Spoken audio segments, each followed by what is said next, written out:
ओम श्री साई राम।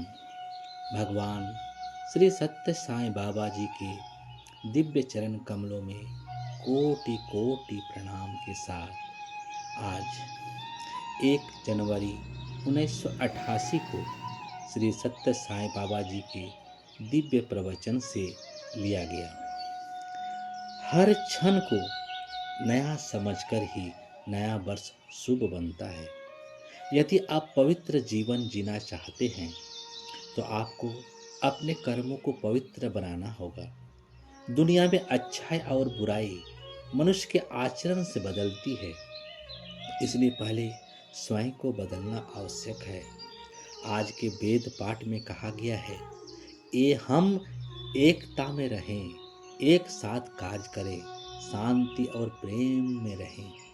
सच्ची एकता तभी आती है जब लोग प्रेम और सद्भाव से रहते हैं। भगवान अज्ञान के अंधकार का नाश करते हैं। भगवान प्रेम का अवतार है। समस्त ब्रह्मांड में उनका प्रेम व्याप्त है। विष्णु का अर्थ है जो सब में व्याप्त है। भगवान को आत्मा भी कहा गया है, जिसका अर्थ है प्रकाश। वे अज्ञान के अंधकार को मिटाते हैं। शास्त्रों के प्रत्येक शब्द में गहन आध्यात्मिक अर्थ निहित है। लोग केवल पूजा पाठ में लगे रहते हैं, पर उसके उद्देश्य को नहीं समझते। सभी आध्यात्मिक साधनों का लक्ष्य है दिव्य प्रेम को अनुभव करना। जहाँ प्रेम है वहाँ घृणा नहीं, तनाव नहीं। मनुष्य वर्षों से बढ़ रहा है, परंतु अंदर परिवर्तन कम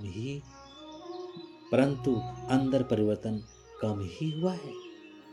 असली परिवर्तन ज्ञान और विवेक से आता है। प्रहलाद का उदाहरण, प्रहलाद ने कहा, जहाँ चाहे वहाँ भगवान को पा सकते हो। हिरण्यकशिपु महान था, परंतु वह अच्छाई को प्राप्त न कर सका, क्योंकि उसने भगवान को स्वीकार नहीं किया। राम और रावण में अंतर भी यही था। राम ईश्वर के प्रेम को स्वीकारते थे, रावण ने नहीं। छात्रों के लिए संदेश बाबा देते हैं, छात्रों को धर्म के पवित्र पथ पर चलना चाहिए। उन्हें 3 गुण विकसित करने चाहिए। पहला, सभी का कल्याण करने का भाव। दूसरा, सभी जीवों से प्रेम। तीसरा, अच्छे गुण और ज्ञान प्राप्त करना। प्रेम ही इन तीनों का आधार है। अपने हृदय को प्रेम से भरें। अपने हृदय में ऐसा प्रेम जगाइए कि वह परिस्थितियों के अनुसार कम ज़्यादा ना हो। अपने कर्मों का फल जैसा भी हो, प्रेम बदलना नहीं चाहिए। भगवान का प्रेम ही सच्चा आनंद देता है। आज नया वर्ष 1988 आरंभ होता है। आज से अपने हृदय को प्रेम से भर दीजिए। हर मनुष्य ईश्वर का अंश है, इसलिए हर व्यक्ति को किसी न किसी को प्रतिदिन प्रेम देना चाहिए। ऐसा करने से संसार प्रेम से भर जाएगा। सभी के आने का कारण प्रेम की खोज ही है। आज संसार भर से लोग आए हैं। क्यों? क्योंकि वे उस प्रेम की खोज में हैं जो उनके अपने देश में कम होता जा रहा है। आज यहाँ इसलिए आए हैं ताकि दिव्य प्रेम प्राप्त कर सके। जैसे कोई बीमार व्यक्ति अस्पताल आता है, वैसे मनुष्य यहाँ आध्यात्मिक प्रेम पाने आता है। अपने हृदय को प्रेम से भर कर जाइए। जो प्रेम यहाँ पाया है, उन्हें संसार में फैलाइए। युवाओं को खेलों के प्रभाव के बारे में स्वामी समझाते हैं। 30 दिसंबर को अनेक देशों के युवाओं ने क्रिकेट मैच खेला। उन्होंने खेल की भावना, नियम और अनुशासन का पालन किया। उनका खेल केवल मनोरंजन नहीं था, उसने उपस्थिति हजारों लोगों में उत्साह और आनंद भरा। खेल समाज को जोड़ते हैं। गांव और कस्बों के हजारों लोग मैच देखने आए। खेल समाज को एकजुट करते हैं और चरित्र निर्माण में मदद करते हैं। जीवन भी एक खेल है। जीवन प्रेम है। जीवन एक चुनौती है। जिसे स्वीकार करना होता है। प्रत्येक क्रिया को ईश्वर में समर्पित करो। जब मनुष्य अपने विचारों और कर्मों को प्रेम समर्पित करता है, तभी जीवन पवित्र बनता है।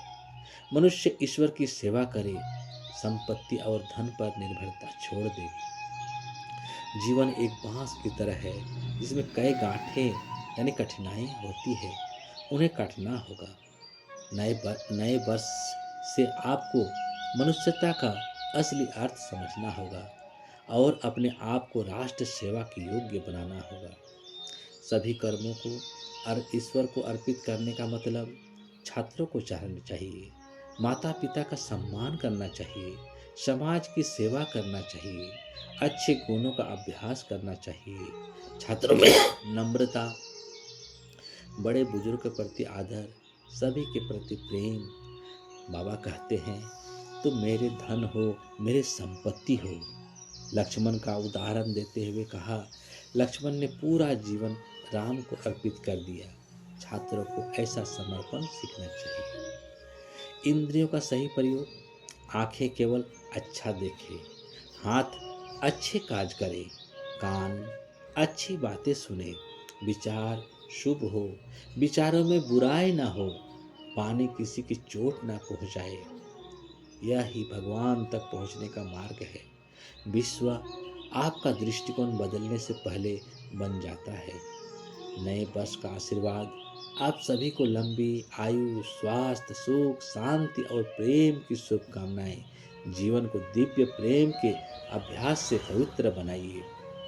अपने आप को बदलो, संसार खुद बदल जाएगा। भगवान ने 1 जनवरी 88 के अपने दिव्य उद्धरण में कहा, ब्रह्मांड ईश्वर द्वारा संचालित है और ईश्वर सत्य के अधीन है। मनुष्य को सत्य का अवतार बनना चाहिए। सृष्टि सत्य से उत्पन्न हुई, हर व्यक्ति का मूल सत्य है, सत्य ही उसे धारण करता है। मनुष्य सत्य का अवतार है। मनुष्य का लक्ष्य सुख नहीं होना चाहिए, बल्कि सुख दुख के नियंत्रण का ज्ञान होना चाहिए। दुख ही मनुष्य को बुद्धिमान और परिपक्व बनाता है। दुख के बिना ज्ञान नहीं आता। सुख दुख एक दूसरे से जुड़े हैं। तेलुगु कविता में सुख और दुख एक दूसरे से मिले हैं। जब दुख दूर जाता है तभी सुख का अनुभव होता है। सुख दुख को ईश्वरीय वरदान समझो। युवाओं पर देश का भविष्य निर्भर है। मनुष्य अपने सुख दुख का स्वयं निर्माता है। जो कुछ भी जीवन में होता है उसे ईश्वर वरदान समझकर संभाव से स्वीकारो। भगवान सिद्धि स्वरूप है, उनकी शक्ति असीमित है। जीवन में आने वाली कठिनाइयाँ ही ज्ञान देती है। सुख दुख दोनों को दिव्य उपहार के तरह स्वीकार करना चाहिए। सुख दुख को पवित्र करता है। दुख के बाद ही सुख आता है। जैसे सोना को तपाकर शुद्ध किया जाता है, वैसे दुख मनुष्य को पवित्र करता है। नया वर्ष कुछ नया नहीं लाता, नया है आपका दृष्टिकोण। हर क्षण नया है, हर सेकंड नया है। इस वर्ष भी क्षणों का संग्रह है। सुंदर जीवन वही जीता है जो हर क्षण को प्रेम और सत्य के साथ जिए। जय जय साई राम। आपका दिन शुभ हो, मंगलमय हो, आनंदमय हो, प्रेममय हो, साईमय हो। जय जय साई राम। जय जय साई राम।